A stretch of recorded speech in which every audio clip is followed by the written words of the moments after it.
High everyone welcome back my next video. आज चाहिँ म यो 2082 सालको वैशाख 4 गते बेतना सिमसार आएको छु। अनि बेतना सिमसारको चाहिँ फेरि मुहार फेरिएको रहेछ। यहाँ चाहिँ अहिले नयाँ समिति बनिकन होला, यहाँ केही विकासको कामहरू केही यहाँ यो के भन्छ यसलाई सिँगारिएको रहेछ भनौँ न। तपाईँलाई म ब्याक क्यामेरा गरेर देखाउँछु ल। एकदमै धेरै मन परेको कुरा चाहिँ के भने यो हाम्रो राष्ट्रिय झन्डा यसरी यहाँ राखिएको रहेछ। यो एकदमै मन पर्यो मलाई चाहिँ। वाउ, तपाईँ देख्न सक्नुहुन्छ यहाँ मेरो क्यामेराले खिच्दा त्यस्तो दामी देखिएको छ भने तपाईँहरूको एकदमै धेरै दामी दामी क्वालिटी भएको मोबाइल एन्ड्रोइड अनि के भन्छ आइफोनहरूले खिच्नुभयो, तपाईँहरूको क्यामेराले खिच्नुभयो बब्बाल देख्नेवाला छ। अनि यो क्यामेराले क्याप्चर गरेको अलिक नराम्रो देख्नुभयो भने रियल आएर यहाँ भिजिट गर्नुलाई एकदमै धेरै राम्रो छ। अनि यहाँको संरचनाहरू धेरै भत्केको बिग्रेको थियो, यहाँ पनि अब त्यसलाई पनि निर्माण गर्ने कार्य भइरहेको रहेछ सायद। अब फेरि यो बेतनाले एकचोटि दामी मुहार फेर्नेवालामा छ जस्तो लागिरहेको छ। यहाँ चाहिँ अस्ति नयाँ वर्षमा के भन्छ कन्सर्ट पनि भएको थियो, आउन चाहिँ पाइएन किनभने म त्यति बेला एकदमै धेरै अल्छी मोडमा थिएँ। अनि सामाजिक सञ्जालमा हेरिरहेको थिएँ, एकदमै राम्रो भइरहेको जस्तो देखिरहेको थिएँ। यस्तो छ यता पर कमिला, त्यो त पहिल्यैदेखि थियो। अनि अहिले यसलाई सफा गर्ने कामहरू भएछ। यहाँ माछा पानीमा रहरे भयो जिन्दगानीमा सैला हो सैला। यस्तो छ है, तपाईँहरूले देख्न सक्नुहुन्छ चट्टसँगले। यता दामी छ यो, अरूभन्दा पनि त्यस्तो खासै धेरै डिफ्रेन्ट त होइन।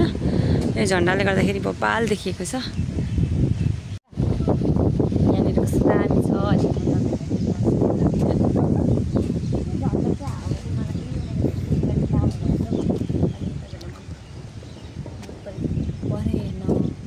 यहाँ चाहिँ बाँदरले अस्ति हाम्रो चित्तल खाइरहेको थियो।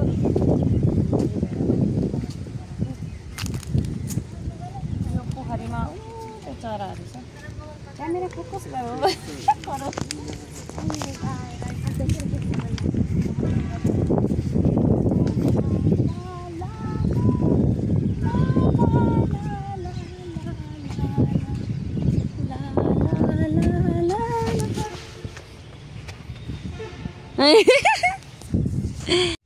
कस्तो दामी छ। अनि यो चाहिँ यो चैत वैशाख परेर पनि होला, पुराना रुखका पातहरू भुइँमा झरेर नयाँ पाउला पलाएका छन्।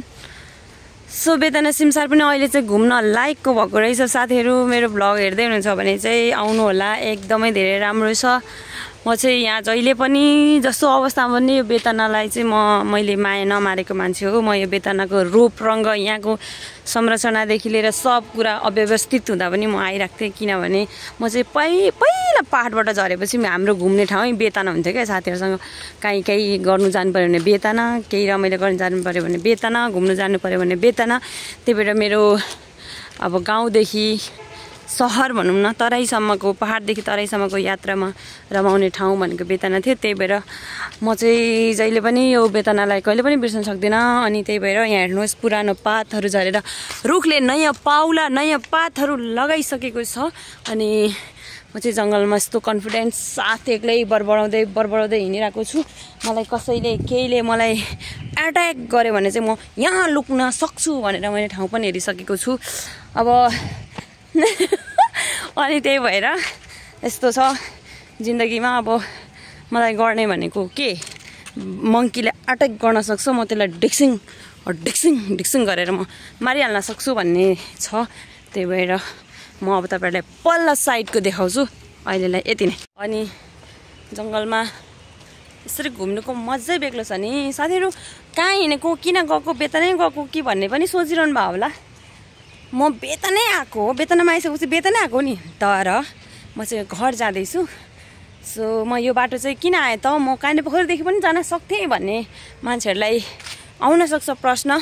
तर उता विराटनगरबाट माइली दिदी आउँदैछ, म पथरीबाट आउँदैछु। सो बेलबारीमा भेटेर चाहिँ बुधबारीको बाटो जानुको लागि चाहिँ म यो बाटो आएको अनि उसलाई पर्खिन्जाल चाहिँ म बेताना घुमेको। केही भन्नु छ अब? केही भन्नु छ? छैन नि। मान्छेहरू पुरा डेटिङ बसिरहेको छ, आफू चाहिँ सिङ्गल। यो मेरो पनि लुक्खुर लुक्खुर हिँडिरहनु परेको छ। मन त मलाई पनि छ नि, मेरो पनि टक्क ह्यान्डसम, बुझ्ने, राम्रो, इमान्दारी बोयफ्रेन्ड होस्, साथमा लगेर जाऊँ। अनि बेबी मेरो पनि फोटो भिडियो खिचिदेऊ न बेबी, मलाई बोका न गर्नु मन त छ नि। तर के गर्नु, न थोप्राले साथ देऊ, न भाग्यले साथ देऊ, न त मेरो बेहोराले साथ देऊ। केहीले साथ नदिएपछि 3 महिनामा ब्रेकअप भयो भनेर भन्दा त खुसी हुन्थ्यो होला। हुँदैन हाम्रो ब्रेकअप, कहिले हुँदैन। छ नि मसँग बोयफ्रेन्ड, किन छैन, नदेखाएको त। एकैचोटि बोयफ्रेन्ड पछि रिभिल कि सिभिल गर्नु पऱ्यो भनेर राखेको छु। यहाँ एकदम दामी थियो क्या पहिला यो कलर गरेको बेला, अनि यो नभत्किँदाखेरि कस्तो राम्रो थियो। अहिले त यहाँ भत्किएर यस्तो भयो। तर पनि म ला भत्केर डिल्छ। चाहिँ सुँगुर चारो यहाँ रहेछ, लगेर जाऊँ कि क्या हो अलिकति।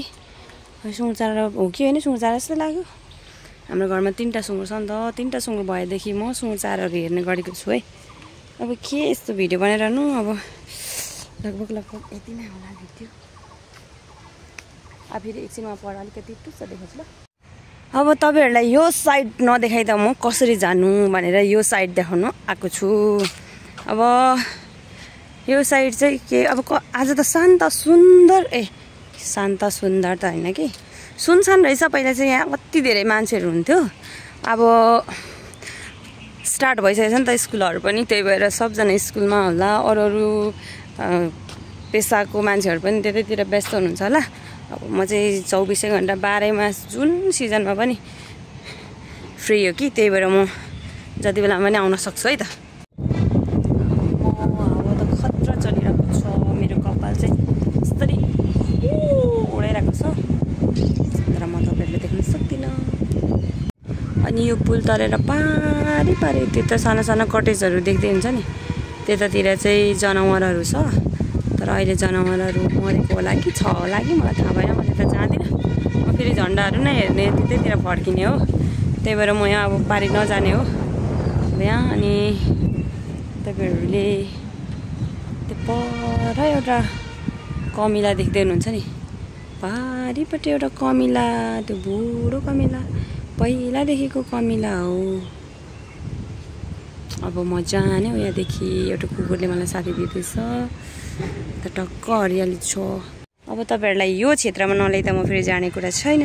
माथिबाट देखाएको कमिला चाहिँ 30, अनि यहाँ अब भत्केको रहेछ। यहाँदेखि त्यहाँ जान सक्छु सक्दिनँ, मलाई डर लागिरहेछ। सो अब मान्छेहरू पनि अहिले चाहिँ आइसक्नु आँट्नुभयो। अब ठिक छ, यति नै हुन्छ होला मेरो भ्लग।